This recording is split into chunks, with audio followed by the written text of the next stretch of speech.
बिस्मिल्लाहिर्रहमानिर्रहीम। वाकई हुस्न इंसान को अपना दीवाना बना देता है। मैं तो दिल ही दिल में इसका हो ही चुका था। वो थी ही ऐसी कि पहली नज़र में अपना दीवाना कर गई थी। ऐसी मिली कि मुलाकातों का सिलसिला चल निकला और रोज़ काम पर आते जाते मुलाकात हो जाती। वीकेंड पर मुझे अपने घर ले गई। खूबसूरत महलनुमा, खुशबू से मुअत्तर, फूलों से सजा हुआ। मैं रूम में बैठा खूबसूरती के गुण गा रहा था कि शहजादी खाना लिए हाजिर हुई। ऐसा लजीजा खाना मैंने कभी नहीं खाया था, और तो और ऐसा खाना मुझे मिला ही नहीं था। खैर, खाना खाने के बाद मुझे सैर कराने के लिए ले गई। ये मुझे तुम कहाँ ले आई हो? ऐसा लगता है सदियों पीछे चला गया हूँ। ना कोई गाड़ी नज़र आती है और ना मोटरसाइकिल। अरे ये ऊँट और गधे कतारें बनाकर चले जा रहे हैं। ना कोई सड़क है, ना पुल और ना फ्लाई। और मैं किस देश में आ गया हूँ? मेरे बोले शहजादे, कितने बोले हो तुम। ये मेरा देश है, तुम्हारे देश से कहीं अच्छा। यहाँ ना तो हफड़ा तफड़ी है और ना खून खराबा। सुकून ही सुकून है, अमन से ज़िंदगी कटती है। यहाँ कोई किसी का दुश्मन नहीं है। हम आग से बने हैं मगर इंसान दोस्त हैं। जिस तरह तुम मिट्टी से बने हो, उसी तरह अल्लाह ताला ने हमें आग से पैदा फरमाया है। इंसानों की तरह जन्नत में भी अच्छे और बुरे दोनों किस्म के होते हैं।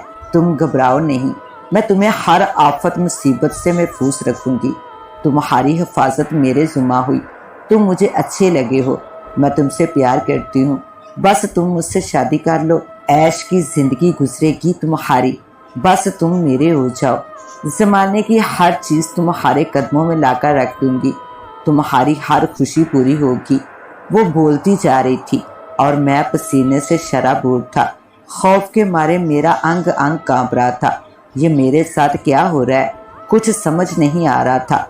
बामुश्किल मैंने इससे कहा, हमारा मिलन नहीं हो सकता। तुम जन्नत से हो और मैं आदम साथ हूँ। आग और मिट्टी का मिलाप कैसे मुमकिन है? एक सनसनीखेज कहानी लेकर आपकी होस्ट दुआ भाई साहब की खिदमत में हाजिर है। तो बिना टाइम वेस्ट किए कहानी का आगाज करते हैं। सर्दियों के दिन थे। शाम अपने पर फैलाए खड़ी थी। सूरज अपनी किरणें समेटकर धीरे धीरे अपने घर लौट रहा था। चांद अपनी चांदनी हरसू फैलाने में मसरूफ था। नीले काले बादल जंगी तैयारों की तरह इधर उधर भाग रहे थे। कभी चांद बादलों में छुप जाता तो कभी बादलों की ओर से अपनी आंखें खोलकर रूहे ज़मीन पर कानी नजर डाल लेता।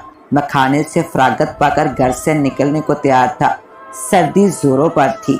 मोटे कपड़े जेब तंग किए, जराबों से पाँव छुपाए, पूरे जिस्म को डांपे काम पर जाने को तैयार था। इतने में अम्मी जान दूध का गिलास लिए मेरे कमरे में आई और कहने लगी, बेटा ये लो, दूध पी लो और जल्दी निकल जाओ, अंधेरा काफ़ी हो रहा है। फिर तेरा रास्ता सुनसान और ख़तरनाक भी है। दिन दहाड़े वारदातें हो जाती हैं। बेटा नहर के रास्ते से मत जाया करो। 5 मिनट ज़्यादा सही, लेकिन पक्की सड़क से जाना, वो रास्ता ज़्यादा महफूज है। अच्छा अम्मी जान, जो हुक्म आपका। मैंने अम्मी जान को जवाब दिया और दूध का गरम गरम गिलास हलक से नीचे उतारने लगा। कलाई पर बंधी घड़ी पर नज़र पड़ी तो 9 बज रहे थे। उफ खुदाया, आज फिर लेट हो जाऊंगा। मैंने जल्दी जल्दी दूध ख़त्म किया और बाइक स्टार्ट करके ऑफिस की तरफ रवाना हो गया। ये मेरा रोज़ का मामूल था। दुनिया ख्वाबों के नगर में होती और मैं पेट की आग बुझाने की गरज से काम पर जा रहा होता। इंसान कितना बेबस है। पेट की खातिर क्या से क्या पापड़ बेलने पड़ते हैं। हज़ारों ख्वाहिशें दबाकर जीना पड़ता है। अपने अरमान, अपने ख्वाब, सब कुछ तो बेचना पड़ता है। रब ताला ने कैसा निज़ाम बनाया है। इंसान को मजबूरियों के इवज़ नाक से चने चबाने पड़ते हैं। मैं गरीब सब्जी वाले का दूसरा बेटा हूँ। शायद आप मुझे नहीं जानते। हाँ, नहीं जानते। चलो जी, मैं बता देता हूँ। मैं सब्जी वाले का बेटा हूँ, जिसे लोग चाचा सब्जी वाले के नाम से जानते हैं। मेरे पापा सुबह सवेरे जब अजान फजर की होती है, सारे लोग अल्लाह ताला की हम्दो सना करते, प्लास्टिक के गट्टू उठाते, जेब में गुज़श्ता दिन की जमा पूंजी डालते, कमीज की अंदरूनी जेब में दवाई से भरा शापर डाले, बच्चों की रोटी की गरज से निकल पड़ते। जब से मैंने होश संभाला था, यही देखता आया था। میرے پاپا کی یہی روٹین تھی، بیماریوں کو سینے سے لگائے جی رہے تھے، سانس کی تکلیف میں مبتلا تھے، کبھی تو کھانستے کھانستے بے ہوش ہو جاتے تو کبھی پورے جسم پر سوجن ہو جاتی تھی، کوئی کہتا دمہ ہے تو کوئی کہتا ٹی بی ہے۔ بیچاروں نے دمے کا علاج بھی کروایا اور ٹی بی کا کورس تو کئی بار کروایا تھا۔ بیماریوں سے لڑتے لڑتے بچوں کو پال رہا تھا۔ دن بھر سبزی کی دکان سے جو آمدنی ہوتی اس کا ایک حصہ دوائی پر لگ جاتا تھا، باقی گھریلو اخراجات، بچوں کی اسکول کے اخراجات، بجلی کا بل بامشکل پورا ہوتا تھا۔ سبزی والا آخر کما بھی کیا سکتا ہے؟ لوگوں کے تانے دن بھر مکھیاں اڑاتے، 2 ٹکے والا بھی لمحے بھر میں لفظوں کے تیر سینے میں پیوست کر کے چلا جاتا ہے۔ اس دور میں اکیلا آدمی خود کو نہیں پال سکتا، خاندان کو کیسے پال سکتا ہے؟ چچا سبزی والا کیسے خاندان بھر کو پالتا ہوگا؟ چچا سبزی والے کے 4 بیٹے اور 2 بیٹیاں تھیں، 8 افراد پر مشتمل یہ خاندان جو مل جاتا کھا کر صبر و شکر کر لیتا۔ اب چچا سبزی والے کی اولاد بڑی ہو رہی تھی اور روز بروز کے اخراجات بھی بڑھ رہے تھے۔ میں نے بامشکل میٹرک کے پیپر دیے اور پاپا کا ہاتھ بٹانے لگا، اس کا بوجھ کم کرنے کی کوشش کرنے لگا۔ اس طرح میں ابو جان کی مدد کرنے لگا۔ جس دن پاپا کی طبیعت زیادہ خراب ہوتی اس دن دکان بند ہو جاتی، دکان بند ہوتی تو گھر کا چولہا ٹھنڈا پڑ جاتا۔ گھر کے گزر بسر کا واحد ذریعہ دکان ہی تو تھی۔ دن بھر جو سبزی بکنے سے بچ جاتی پاپا وہ گھر لے آتے، امی جان اسے صاف ستھرا کر کے پکاتی اور ہم سب مل کر کھاتے تھے۔ امیروں کی طرح ڈاکٹروں کے پاس نہیں جانا پڑتا تھا، امیروں کی طرح روز ہمارے گھر گوشت نہیں پکتا تھا۔ کبھی محلے میں خیرات ہوتی تو ہمارے گھر گوشت آ جاتا، ہم بھی گوشت کے مزے لے لیتے تھے یا پیاز مٹھی میں توڑ کر روٹی کے ساتھ استعمال کر لیتے۔ یوں زندگی خراما خراما اپنا سفر پورا کر رہی تھی۔ میرے پاپا کے ساتھ ان کے بھائیوں نے اچھا نہیں کیا تھا، روز لڑائی جھگڑے ہوتے۔ یوں ایک دن وراثت سے بے دخل کر دیا گیا۔ اس رات نہ آسمان رویا نہ بادل گرجے، زمین پھٹی نہ زلزلہ آیا۔ انسان تو انسان ہے، یہ کب دوسرے کے ہمدرد ٹھہرے۔ ہمارے محلے والے بھی خاموش تماشائی بنے رہے۔ کسی نے چچا سبزی والے کے خاندان کو ایک دن کا کھانا تک نہ دیا۔ وہ رات ہم نے بے سر و سامان ننگے آسمان تلے گزاری۔ اگلے دن پاپا سبز منڈی نہ گئے، دن بھر کی جمع پونجی سے آٹا لے آئے اور ہم سب نے مل کر کھانا کھایا۔ بے شک نیلے آسمان پر جو کھڑا ہے وہ بہت مہربان ہے۔ چچا سبزی والے کا خاندان صابر و شاکر تھا، روکھی سکھی روٹی کھا کر گزارا کر کے اللہ کا شکریہ ادا کرتے تھے۔ وقت مہو پرواز رہا اور یہ دن گزر گئے۔ پاپا اور ہم نے محنت مزدوری کر کے سر چھپانے کے لیے مکان بنوا لیے۔ جہاں پاپا جان کی پیدائش ہوئی تھی کب کے وہاں سے چھوڑ آئے تھے۔ اب خوشیوں کے دن آنے تھے۔ ہاں ہم جو جوان ہو رہے تھے، مگر کہتے ہیں جب اولادیں جوان ہو جائیں تو والدین کی فکریں بڑھ جاتی ہیں۔ میرے ماما پاپا بھی پریشان رہنے لگے۔ غریب کے پاس اتنی استطاعت کہاں ہوتی ہے کہ وہ بیٹیوں کو جہیز دے کر رخصت کریں اور بیٹوں کی دھوم دھام سے شادی کریں۔ یہی فکر پاپا کو وقت سے پہلے بوڑھا کرتی جا رہی تھی۔ ماہ و سال گزرتے گئے۔ پاپا نے مجھ سے چھوٹی بہن اور بڑے بھائی کی شادی کر دی۔ یہ شادی وٹا سٹا کی موسی رسم پہ ہوئی۔ وٹا سٹا دیہاتوں میں عام ہے، کئی گھروں کو برباد کر چکی ہے۔ ترقی کرنے والے مریخ پر جا پہنچے ہیں اور ہم بنیادی مسائل سے نہیں نمٹ سکے۔ شادیاں خوشیوں کی نوید ہوتی ہے، مگر یہ شادی میرے پاپا کے لیے وبال و جان بن گئی۔ اور روز بروز کے جھگڑے سے پاپا ڈپریشن کے شکار ہو گئے۔ نتیجہ یہ نکلا بھائی نے منہ موڑ لیا، اس نے علیحدگی اختیار کر لی اور پاپا سارے غم دل میں چھپائے جی رہے تھے۔ میں ذریعہ معاش کے لیے لاہور میں مقیم تھا، پیٹ کی آگ کو ٹھنڈا کرنے کے لیے گھر سے دور لاہور قسمت آزمائی کر رہا تھا۔ ہر ماہ گھر آتا، ابو جان میرے منتظر ہوتے، 5 دن گھر رہتا۔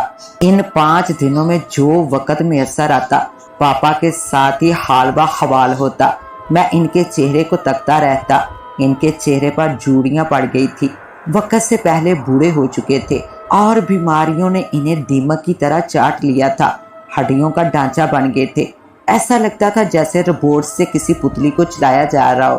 ہر دوسرے دن ان کے چہرے پر سوجن ہوتی، سانسیں اکھڑنے لگتی، जब से मैंने होश संभाला था। पापा की जेब में नोटों की बजाय गोलियां देखता आया था।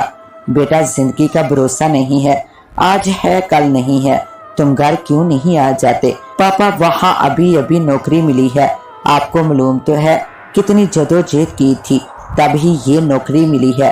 यहाँ तो नौकरी मिलती भी नहीं, कोशिश कर रहा हूँ, मिल गई तो आ जाऊंगा। मेरी नजरें इनके चेहरे पर थी। मेरी बातों से पापा जान के चेहरे पर उदासी छाने लगती तो मैं बातों का रुख मोड़ लेता। अब्बू का उदास चेहरा देखकर मैं कहता, पापा जान, आपसे रोज बात होती है ना, फिर ये उदासी क्यों क्यों परेशान होते हैं आप? तो पापा जान जवाबन कहते, आपको क्या पता बेटा, तुम्हारे बगैर मेरी क्या हालत होती है। बेटा, अब दिल नहीं लगता, इस बेवफा दुनिया से थक सा गया हूँ। वक्त गुजरता रहा, लम्हे मिनटों में बदलते रहे और ईद उल फितर आ गई। ये आखिरी ईद उल फितर थी जो मैंने पापा के साथ गुजारी थी। ईद के तीसरे दिन बैठक के बाहर कीकर के घने दरख्त के नीचे पापा और मैं बातें ही कर रहे थे कि ये बड़ा सा कीकर का दरख्त मेरे अब्बू का रफीक था। जब तन्हा होते तो ये कीकर का दरख्त होता और अब्बू जान होते। अभी हम बातें ही कर रहे थे कि मेरे बड़े मामू आ गए। मामू के आते ही मेरे चचा भी आकर बैठ गए। बातों ही बातों में पापा मामू को कहने लगे, हाजी साहब, आप तो दिन मुकर्रर कर दो, मेरी हालत देख रहे हो ना। पापा ने अपनी तरफ इशारा करते हुए कहा। इस वक्त पापा के चेहरे पर सूजन ही सूजन थी और उखड़ी उखड़ी सांसें ले रहे थे। मेरी शादी के लिए परेशान रहते थे। मेरी शादी मामू की बेटी के साथ होनी थी, इसलिए पापा मामू को कह रहे थे कि जल्द से जल्द शादी हो जाए। मगर किस्मत, वो दिन वो लम्हे मेरी जिंदगी के यादगार लम्हे बन गए। ईद उल फितर ख़त्म हो गई, मेरी छुट्टियां भी ख़त्म हुई और मैं लाहौर नौकरी पर चला गया। और कुदरत खुदा की देखो, लाहौर वापसी पहुंचा ही था कि मुल्तान से नौकरी का लेटर आ गया। लेटर मिलते ही मैं लाहौर को खैराबाद कहकर मुल्तान आ गया। ये 16 अगस्त का दिन था जब मैं पहली ड्यूटी मुल्तान एक कंपनी में कर रहा था। ठीक 8वें दिन 24 अगस्त की सुबह को मेरी छोटी सिस्टर ने कॉल की, पापा की तबीयत बहुत ख़राब हो रही है, जल्दी घर आ जाओ, पापा जान को हॉस्पिटल ले जाओ। मेरी नाइट ड्यूटी थी। मैंने बाई का नंबर डायल किया और कहा कि अब्बू को हॉस्पिटल ले जाओ, मैं वहाँ पहुँचता हूँ। उस वक़्त मेरी जेब में फूटी कौड़ी भी नहीं थी। क्या करूँ, किधर जाऊँ? आंखों के आगे अंधेरा छाने लगा। तनख्वाह में भी देर थी। महीने के आखिरी अयाम चल रहे थे। खैर, एक मेहरबान से 20,000 उधार लिए और मेन रोड पर आ गया। इतने में भाई अब्बू को लेकर आ गया। अब्बू जान की तबीयत बहुत बिगड़ी हुई थी। वहां से मैं पापा को लिए हॉस्पिटल चला गया। भाई जान ने ड्यूटी पर जाना था, सो इसे वापस भेज दिया। मैं भूखा प्यासा अब्बू की तीमारदारी करने लगा। हॉस्पिटल पहुंचा तो डॉक्टर ने इंजेक्शन लगा दिए। पापा की तबीयत संभलने लगी और मुझे कहने लगे, बेटा, आपने नाश्ता भी नहीं किया, नींद से तेरी आंखें सुर्ख लाल हो रही हैं, थोड़ी देर के लिए सो जाते। बस पापा, थोड़ी देर में घर चलते हैं ना, नाश्ता भी कर लूँगा और नींद भी पूरी कर लूँगा। अब वो लम्हे, वो बातें खून के आंसू रुलाती हैं। वो लम्हे जहरीले नाक की तरह डसते हैं। पापा से बातें हो रही थी कि अचानक इनकी तबीयत बिगड़ने लगी। डॉक्टर ने जवाब दे दिया। इसने नश्तर हॉस्पिटल ले जाने को कहा। वहां से एम्बुलेंस मंगवाई और नश्तर हॉस्पिटल की तरफ चल पड़े। रास्ते में मेरी नजरें पापा के चेहरे पर मरकूज थी। पापा खामोश थे, बस मुझे तके जा रहे थे, जैसे कह रहे हो, बेटा, अब वक्त आ गया है, जुदाई आन पहुंची है, घर की जिम्मेदारियां संभाल लो, छोटों का ख्याल रखना, अपनी माँ को परेशान ना होने देना, छोटी बहन का ख्याल रखना और अपनी भी शादी कर लेना। पापा मुस्कुराए और 2 मोटे मोटे आंसू आंखों के रास्ते से निकलकर रुखसारों से होते हुए दामन भिगो के मैंने मोहब्बत से सरशार होकर पापा जान का माथा चूम लिया। एम्बुलेंस स्पीड से नश्तर हॉस्पिटल की तरफ महू सफर थी। अभी हम नश्तर हॉस्पिटल इमरजेंसी वार्ड पहुंचे ही थे कि पापा ने दम तोड़ दिया। उफ, मैं यतीम हो गया। पाँव से जमीन सरकती चली गई। फिर दुनिया का होश ना रहा। मेरी दुनिया उजड़ चुकी थी। कुछ भी नजर नहीं आ रहा था। कौन आ रहा है और कौन जा रहा है, बस पापा की डेड बॉडी के लिए जरूरी कार्रवाई करवा रहा था और दिल में तूफान ठाठे मार रहे थे। एक कहरम मचा हुआ था, न कहरम खत्म हुआ, न मन को सुकून आ सका। मेरी नींदें, मेरे ख्वाब सब कुछ बिखर चुके थे। मैं तन्हा सूखे शजर की मंद अपनी किस्मत पर आंसू बहा रहा था। घरेलू जिम्मेदारियां मेरे कमजोर कंधों पर आन पड़ी। इधर पापा की जुदाई के लम्हात साथ नहीं छोड़ते थे। दिमाग की रगें फटने को आती थी। क्या करूं उफ खुदाया, ऐ खुदा, जब तू रिश्ते बनाता है तो फिर जुदाइयां क्यों देता है। पापा दाग जुदाई देकर कब के अवधि नींद सो गए थे और मैं घरेलू जिम्मेदारियों में डट गया था। वक्त सरकता रहा। मुझे बहुत कमाना था। दिन की खबर थी ना रात का पता। बस मुझे कमाना था, हाँ मुझे कमाना था। उस दिन भी जब शाम के साए गहरे हो रहे थे, घरेलू काम निपटाते निपटाते देर हो गई। मैंने जल्दी जल्दी खाना खाया और बाइक स्टार्ट करके ऑफिस की तरफ रवाना हो गया। ऑफिस जाते हुए कुछ सफ़र मुझे नहर पर से गुजर कर जाना होता है। घर से जाते हुए अभी नहर पर चढ़ा ही था कि मेरी समातों से निस्वानी आवाज़ टकराई। बाइक के शोर के बावजूद वो आवाज़ मुझे साफ सुनाई दे रही थी, जैसे कोई जख्मी औरत दर्द की वजह से कड़हा रही हो। पहले तो मैंने अपना वहम समझा, भला रात के 9 बजे यहाँ कौन हो सकता है। इतने में फिर वही निस्वानी आवाज़ मेरी समातों से टकराई। मेरी नज़रें बेअख्तियार आवाज़ का ताक़ब करने लगी। जैसे ही मेरी नज़रें नहर से नीचे खेतों की तरफ गई, सामने नौजवान खूबसूरत लड़की को लंगड़ा कर चलते देखा। शायद इसका दायां पांव जख्मी था, जो इसे जमीन के साथ घसीट घसीट कर चल रही थी। बाइक की लाइट पड़ते ही इसने मुझे आवाज़ दी। मैं रुक चुका था। रात के 9 बजे गुप्ता अंधेरा, सुनसान रास्ता और नौजवान लड़की देखकर मैं तो हैरान परेशान था। खौफ की वजह से मेरे पसीने छूटने लगे। घबराओ नहीं, मेरी मदद करो, मैं आपकी एहसानमंद रहूंगी। हसीनो जमील लड़की ने मुझे खौफजदा देखकर कहा, किसी की मदद कर देना भी नेकी है।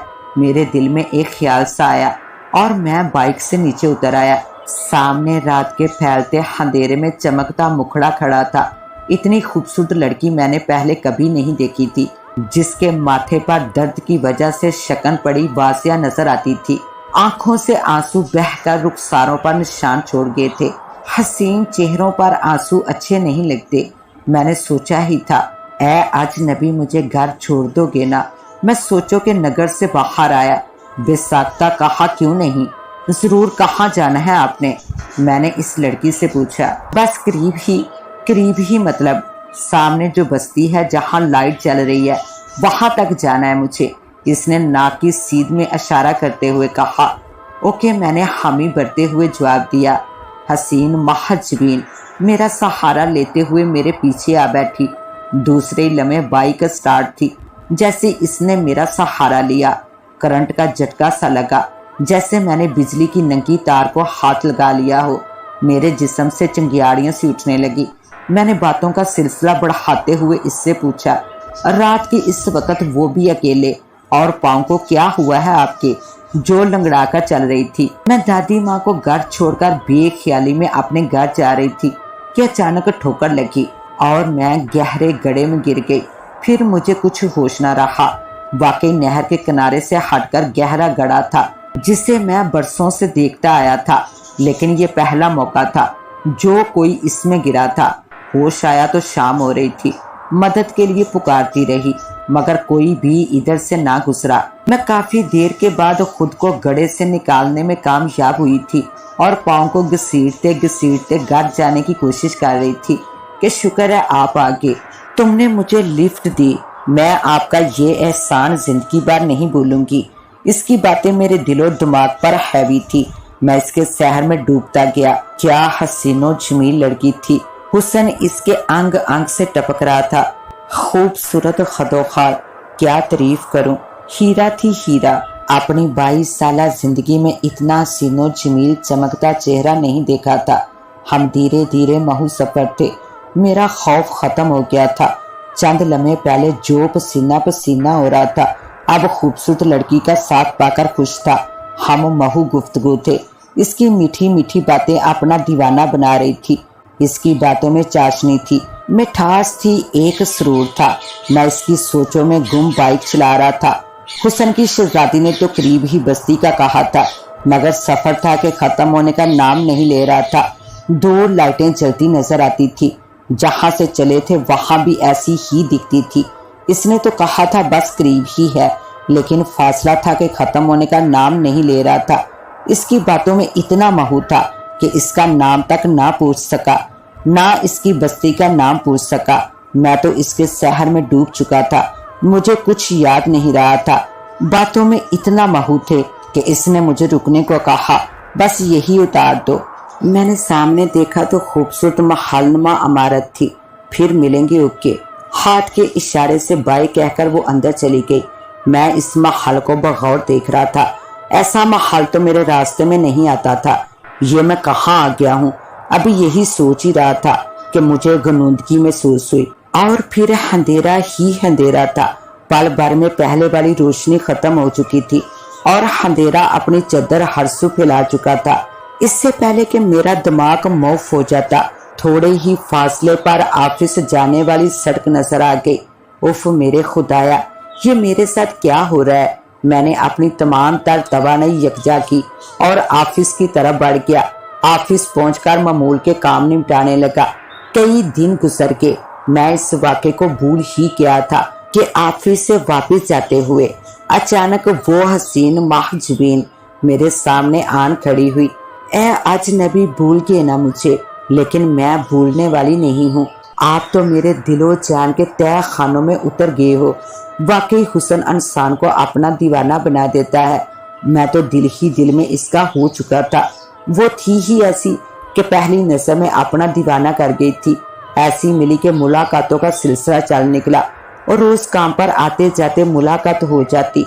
एक दिन वीकेंड पर मुझे अपने घर ले गई। खूबसूरत महलनुमा खुशबू से मुअत्तर, फूलों से सजा हुआ। मैं रूम में बैठा खूबसूरती के गुण गा रहा था कि शहजादी खाना लिए हाजिर हुई।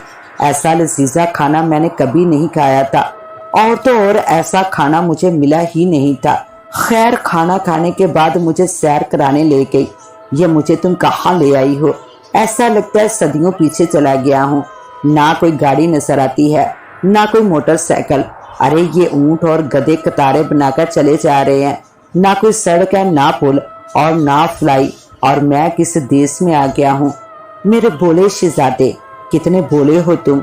ये मेरा देश है, तुम्हारे देश से कहीं अच्छा। यहाँ सुकून ही सुकून है, अमन से जिंदगी कटती है। यहाँ कोई किसी का दुश्मन नहीं है। हम आग से बने हैं मगर इंसान दोस्त है। जिस तरह तुम मिट्टी से बने हो, उसी तरह अल्लाह ताला ने हमें आग से पैदा फरमाया है। इंसानों की तरह जन्नत में भी अच्छे और बुरे दोनों किस्म के होते हैं। तुम घबराओ नहीं, मैं तुम्हें हर आफत मुसीबत से महफूज रखूंगी। तुम्हारी हिफाजत मेरे जुम्मा हुई। तुम मुझे अच्छे लगे हो, मैं तुमसे प्यार करती हूँ। बस तुम मुझसे शादी कर लो, ऐश की जिंदगी गुजरेगी। बस तुम मेरे हो जाओ। जमाने की हर चीज तुम्हारे कदमों में लाकर रख दूंगी। तुम्हारी हर ख्वाहिश पूरी होगी। वो बोलती जा रही थी और मैं पसीने से शराबूर था। खौफ के मारे मेरा अंग अंग कांप रहा था। ये मेरे साथ क्या हो रहा है? कुछ समझ नहीं आ रहा था। बामुश्किल मैंने इससे कहा, हमारा मिलन नहीं हो सकता। तुम जिन्नात से हो और मैं एक इंसान। आग और मिट्टी का मिलाप कैसे मुमकिन है? ऐसा नहीं हो सकता। बस तुम मुझे मेरी दुनिया में छोड़ दो। देखो, समझने की कोशिश करो। मैं तुम्हारा हर तरफ से ख्याल रखूंगी। बस तुम हाँ कर दो। तुम्हें घर वालों की फिक्र है ना? इनकी हर जरूरियत पूरी करूंगी, लेकिन इनकार मत करो। काफी बहस व तकरार होती रही। मैं इसकी बातों में आ ही गया और फिर इंसान असल से लालची रहा है। मुझे हर खुशी मिल रही थी और तो और मेरे घर वालों का भी ख्याल रखा जाना था। मैं हाँ कहने ही वाला था कि मेरा दिमाग मौफ होने लगा। अभी आंख लगी ही थी कि एक सफेद पोश आन खड़ा हुआ और कहने लगा, बेटा ये तुम क्या कर रहे हो? अपने बाप की नसीहत भूल गए हो? तुम यहाँ ऐशो आराम के मजे ले रहे हो। उधर तुम्हारी माँ रो रो कर हलकान हो रही है। तुम्हारी बहन तुम्हारे गम में नडहाल है। तुमने अपने छोटे भाइयों के बारे में सोचा है? बेचारे गुमसुम रहने लगे हैं। लौट जाओ अपनी दुनिया में, उनको तुम्हारी जरूरत है। अपने बाप के साथ किए गए अहद को निभाओ। तुम्हारी मुगेतर तुम्हारी राहें तक रही है। ये कलामात मैं पढ़ रहा हूँ تم بھی ویسے ہی پڑھتے جاؤ، یہاں سے آزاد ہو جاؤ گے۔ پھر سفید پوش بزرگ کلامات پڑھتا گیا اور میں ان کی نقل کرتا گیا۔ جب آنکھ کھلی تو سب کچھ بدل چکا تھا۔ گھر کے صحن میں چارپائی پر پڑا بخار سے تڑپ رہا تھا اور میرے ارد گرد میرے گھر والے اداس بیٹھے تھے۔ میرا سر ماں جی کی گود میں تھا اور چھوٹی میرے چہرے کو تکے جا رہی تھی اور میرے بھائی میرے پیروں کی تلیاں مسل رہے تھے۔ میں یہاں کیسے پہنچا؟ میں نے بڑبڑاتے ہوئے ماں جی سے پوچھا، بیٹا تم تو 2 ماہ سے غائب تھے، ایک دن تم کام پر گئے اور پھر واپس نہیں آئے، کہاں کہاں نہیں ڈھونڈا تمہیں، تھانے میں بھی رپورٹ کی، گلی محلے چھان مارے، مگر تمہارا سراغ تک نہ ملا۔ پیروں فقیروں کے پاس دم درود کروائے، میری فریادیں سنی گئی۔ کل رات تم بیٹھک والے کیکر کے درخت کے تلے بے ہوش پڑے تھے، بیٹا تم آخر کہاں چلے گئے تھے؟ اچانک کیکر کے تلے رات کے اندھیرے میں بے ہوش پڑے ہونا میری سمجھ سے باہر ہے، کچھ تو ہمیں بتاؤ۔ اماں جی کے پوچھنے پر میں نے اپنے ساتھ بیتنے والی تمام داستان سنا دی۔ ماں صدقے باری ہونے لگی اور شکرانے کے نفل ادا کیے۔ اب میں بالکل ٹھیک ٹھاک ہوں۔ جب سے اس بزرگ نے کلامات کا ورد بتایا تھا تب سے میرے ارد گرد حصار سا ہے، محافظوں کی ایک جماعت میرے ارد گرد رہتی ہے۔ اس واقعے کے 6 ماہ بعد میں نے شادی کر لی اور خوشگوار زندگی گزار رہا ہوں۔ میری وہ محبوبہ آج بھی مجھ پر مرتی ہے، میرے حصار کے باہر میرے ساتھ رہتی ہے۔ اس کا کہنا ہے کہ اے ابن آدم کیا ہوا جو تو نے مجھے اپنایا نہیں؟ میں تو تم پر مرتی ہوں نا، اور سدا مرتی رہوں گی جب تک جان ہے، اور یہ جان تمہاری ہے۔ یہ بھی سچ ہے، مجھ پر کوئی آفت آنے لگتی ہے تو وہ دیوار بن جاتی ہے۔ کئی دفعہ حادثے کا شکار ہوا ہوں مگر رتی بار بھی چوٹ نہیں لگی۔ میری محبوبہ مجھے چوٹ لگنے بھی نہیں دیتی۔ جب بھی میں گرنے لگتا ہوں ایسا لگتا ہے کوئی ہاتھ مجھے سنبھال لیتا ہے۔ مجھے یقین ہے کہ میری وہ محبوبہ مجھے کبھی بھی تکلیف میں نہیں دیکھ سکتی۔ میں ہی بے وفا تھا جو اس کے ساتھ وفا نہ کر سکا۔ وہ محضبین ہر لمحہ ہر پل میرا خیال رکھتی ہے۔ کیا خوب بات اس نے مجھے کہی تھی، اے ابن آدم جس طرح تم قرآن مجید پر ایمان رکھتے ہو اسی طرح ہم بھی قرآن مجید پر ایمان رکھتے ہیں۔ جس دن تم نے کلامات کا ورد کیا تھا تمہارے ارد گرد حصار سا بن گیا ہے۔ میں اس حصار کو توڑ کر اندر نہیں آ سکتی مگر حصار کے باہر تمہارا خیال میرے لیے لازم ہے۔ بس میں تمہیں چاہتی تھی، چاہتی ہوں اور چاہتی رہوں گی۔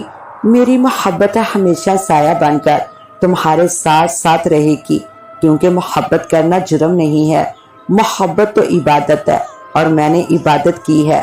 کوئی محبوب اپنے محبوب کو تکلیف نہیں پہنچاتا۔ محبت قرب نہیں مانگتی، بس محبوب کو خوش دیکھنا چاہتی ہے اور میں تمہیں خوش دیکھنا چاہتی ہوں۔ اس کی باتیں آج بھی میری سماعتوں سے ٹکراتی رہتی ہیں۔ کیسی عجیب محبت ہے، جب بھی تنہا ہوتا ہوں اس کی باتوں اس کی سوچوں میں گم ہو جاتا ہوں۔ تو معزز ناظرین، کیسی لگی آپ کو آج کی کہانی؟ اپنی رائے سے ضرور نوازیے گا۔ اس کے ساتھ ہی اپنی ہوسٹ دعا گائز کو دے اجازت۔ ملتے ہیں انشاءاللہ ایک نیو ویڈیو کے ساتھ، تب تک کے لیے اللہ نگہبان۔